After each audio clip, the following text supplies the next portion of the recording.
ZW3D CAD Mouse Control. We will use this simple case to introduce ZW3D mouse actions in the CAD module. Left-click on the object to pick an entity. Hold the Control key and left-click to unpick the entity. In the Put box, you can roll the wheel to change the input value.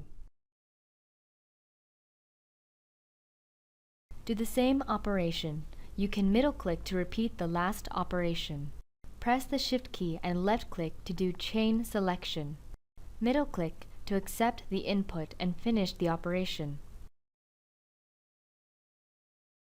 Hold the Shift key and roll the wheel. This way we can quickly select the filter object.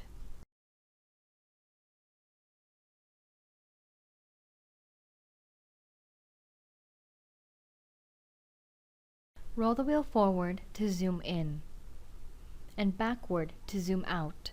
Another way is to press and hold the Control key and middle button to zoom. To pan the model, just press and hold the middle mouse button.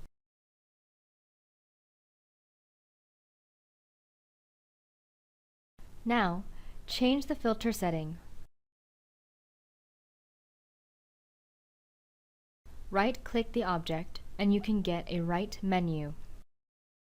Middle-click to accept the input and perform the command. Press and hold the F3 key and right button to activate dynamic rotate with the Z-axis. Pressing and holding the right button, you can rotate the model with any point.